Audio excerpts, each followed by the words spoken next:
The air was thick with the scent of alien dust as Colonel Jack Hawk Carson surveyed the vast ruins of the planet.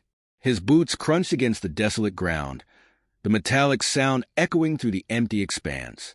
The abandoned city lay ahead, a once thriving hub now reduced to skeletal remains of forgotten civilizations. It had been nearly 2 decades since humanity first encountered the Zorn, their ruthless conquerors, and this world, untouched by the alien scourge, was now humanity's hope. They had followed the signals here, the ones that led to a discovery that could turn the tide in the galaxy-wide war. "This is it, Colonel." The coordinates matched the scans, Dr. Emily Hayes said, her voice crackling through the radio, though she wasn't physically with him yet. Her team was still working through the lower levels of the ruined city. Their communication remained unbroken, and her enthusiasm was palpable. Carson, standing before the crumbling remains of the alien architecture, nodded grimly. "I know. Keep scanning. Document something's not right. I can feel it." There was an almost eerie stillness to the place, the kind that made the hairs on the back of his neck rise. "Understood. We're getting closer. There's a vault hidden beneath the central temple. It's definitely not human-made."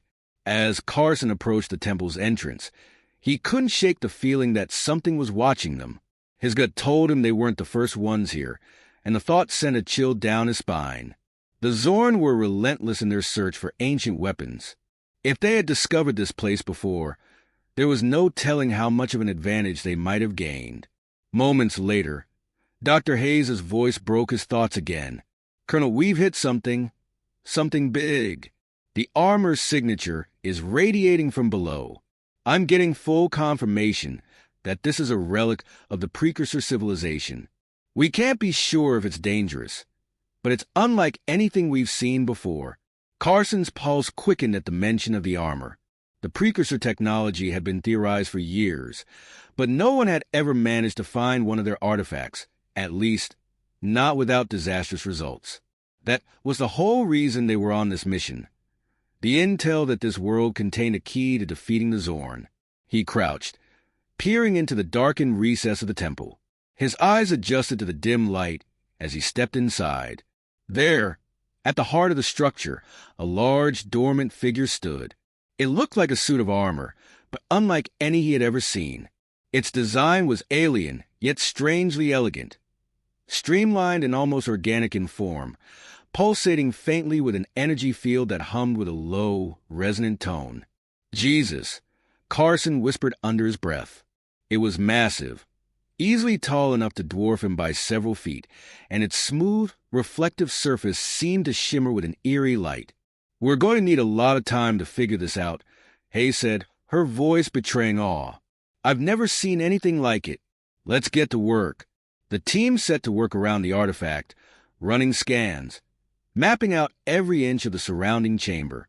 Carson watched as Dr. Hayes' team analyzed every data point, their excited chatter filling the air.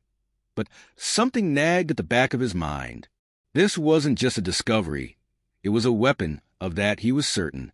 A weapon capable of defending against the Zorn, if they could figure out how to unlock its potential. He moved closer to the armor, reaching out to touch it. The moment his fingers brushed against the metal, the reaction was immediate and violent. The suit seemed to pulse with an angry energy, and in an instant, Carson was thrown backward, his body slamming into the cold stone floor. "Colonel," Hayes shouted over the comm, her voice filled with concern. Carson grunted, slowly rising to his feet. His head was spinning and his heart pounded in his chest. The suit had reacted to him. He could feel the pressure, like it was rejecting him, pushing him away as if he weren't worthy. The experience left him disoriented, but a sense of determination flooded him. This armor wasn't going to scare him off, not now, not when humanity's future could depend on it. "Everyone stand back," Carson ordered, his voice steady despite the sting in his body. "I'm going in again. This thing's not going to reject me that easily." Dr. Hayes' voice was hesitant. "Colonel, are you sure? We don't know what this thing could do. What if it's a defense mechanism? What if—" "I'm sure," he cut her off, his mind already made up. I'm not leaving here without it. He took a deep breath, then approached the suit once more. The energy radiating from it was overwhelming, almost like it had a life of its own. As his hand moved toward the chest plate again, he braced himself for the shock. This time, however, something different happened. The armor didn't reject him outright. Instead, there was a slight hum, barely noticeable, like the faintest whisper of a voice in his mind. It felt like the suit was testing him, assessing his will. Carson's gaze hardened and he leaned forward, his fingers brushing against the cool surface once more. He could feel it then, like a presence, alive and intelligent. The armor wasn't rejecting him because of his species. It was rejecting him because it was searching for something. It wanted to be sure he was the right one. "Emily," he said slowly, "I think it's alive." "Alive?" Hayes echoed, her voice filled with disbelief. "I don't know how else to explain it, but it's waiting for something. Something from me." He took another step forward, then another, his heart thumping louder in his chest. The connection between him and the suit grew stronger, and before he knew it, the suit responded to his touch, its energy pulsing through him. "Colonel?" Hayes said again, her voice laced with caution. "What's happening?"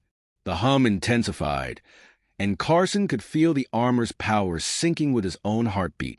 For the first time, he wasn't just touching it, he was becoming a part of it. It's accepting me." The words were barely out of his mouth when the entire suit came to life. The alien armor, once a silent, indifferent relic, now hummed with raw energy as the first layer of its shielding folded away, revealing its intricate design beneath. And in that moment, Carson knew the key to humanity's survival lay in this armor. The path ahead wouldn't be easy, but it was clear. The Zorn wouldn't know what hit them. The roar of the Zorn fleet's engines echoed through the empty skies, their massive ships descending like a dark storm cloud over the planet's surface. Carson stood at the edge of the temple, now fully suited in the alien armor, his heart racing with adrenaline and uncertainty. The once dormant artifact had become an extension of him, its power thrumming beneath his skin, his every movement matched by its mechanical precision. He was no longer just a man. He was the armor's chosen wearer, a fusion of human will and alien technology. But with the Zorn on the way, he knew that wouldn't be enough. "Colonel," Dr. Hayes said over the comm, her voice cutting through the tension. "The Zorn have launched their full invasion. Their first wave is less than an hour away. You're our only hope to hold them off long enough for us to prepare the defenses." Carson's jaw tightened. The armor had responded to him, but it had given him only a fraction of what he knew would be needed to face the Zorn. They were merciless, brutal conquerors with technology that could decimate whole civilizations. But they hadn't encountered humanity before. Not in this form. "I've got it, Doc," Carson said, trying to steady his nerves. "I'll hold them off." As he turned to face the incoming battle, he could feel the weight of his team's hopes resting on him. Dr. Hayes was more than just a scientist. She was the team's heart, the one who pushed them to think outside the box. The other soldiers, a mix of seasoned veterans and bright-eyed recruits, had trained for this moment, but none of them had the power of the armor. None of them could face the Zorn with the same unyielding force. The first wave of the Zorn arrived with brutal efficiency, their ships dropping from the sky like raindrops in a storm. Massive armored soldiers, each towering over 8 feet tall, dropped to the ground, their weapons crackling with energy. They were led by a general, a hulking figure clad in blackened metal, his face a mask of contempt and arrogance. The Zorn had seen civilizations rise and fall, and they would see humanity fall too. This was their belief. But Carson wasn't about to let that happen. The armor responded immediately, shifting and adjusting as if it had been anticipating the battle. Carson moved instinctively, his feet carrying him forward as the suit's enhanced strength and agility made every movement fluid. His mind raced as he ran through the tactics Hayes had drilled into him. The human element, the unpredictability, the creativity that made their species so dangerous. As the first Zorn soldiers approached, Carson's right hand ignited with energy, the gauntlet of the armor glowing a bright blue. He thrust his arm forward, sending a surge of plasma toward the advancing line. The first wave of Zorn fell, their armor unable to withstand the sheer force of the blast. But there were more, always more. Carson didn't hesitate.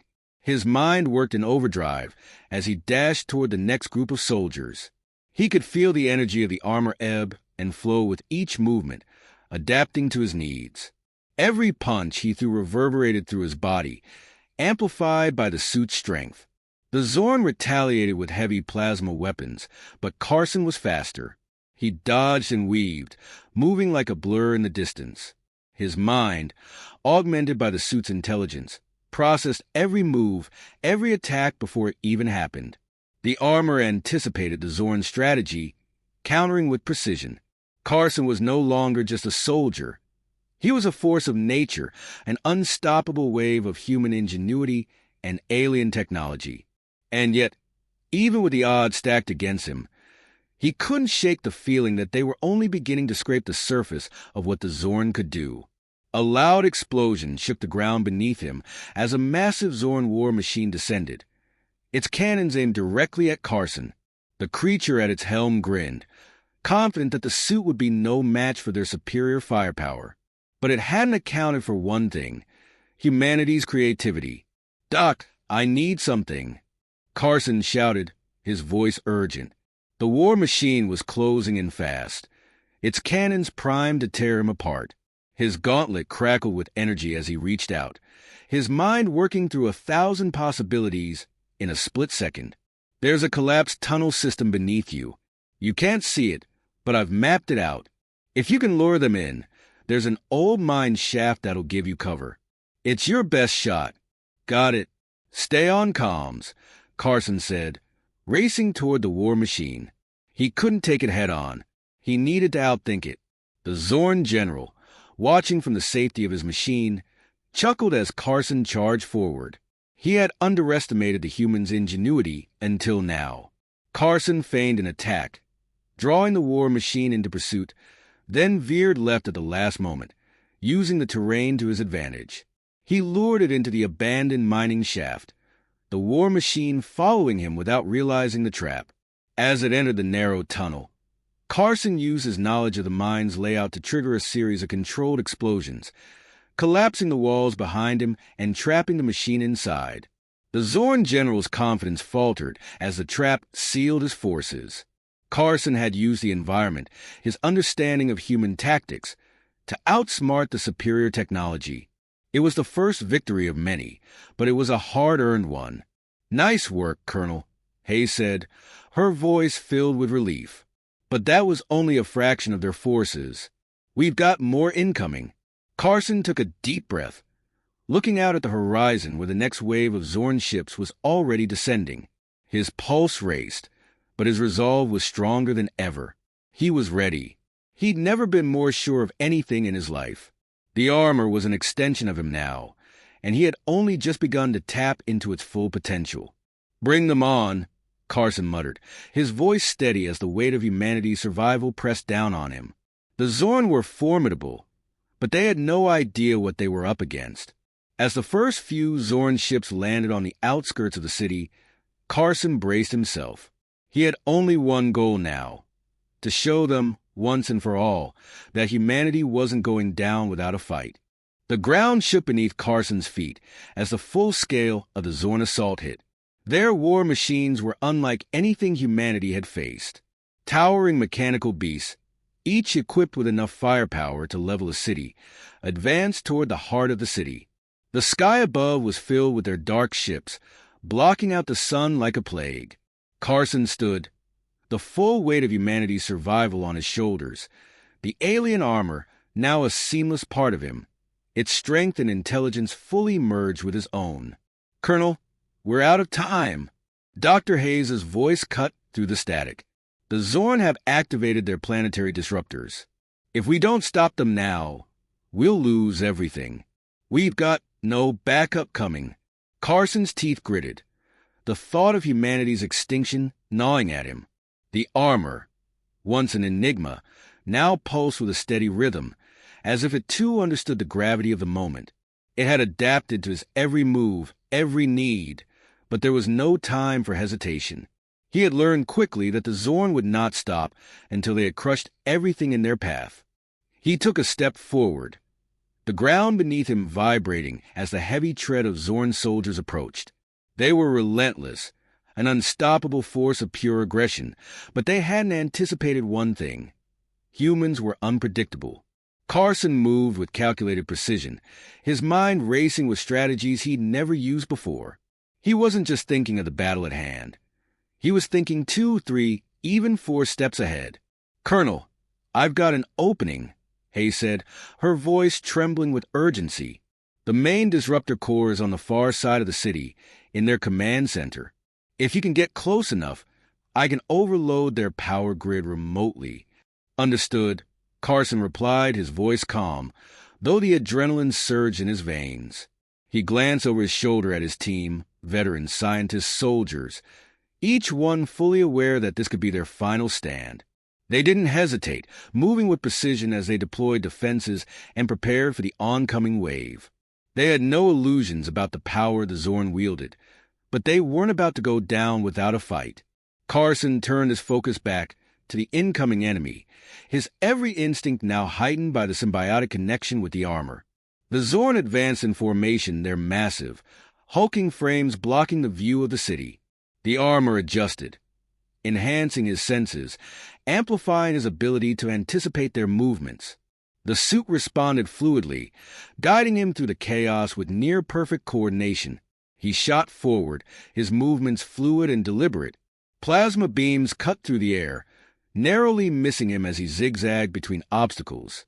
Each enemy he encountered was met with an immediate, devastating counterattack.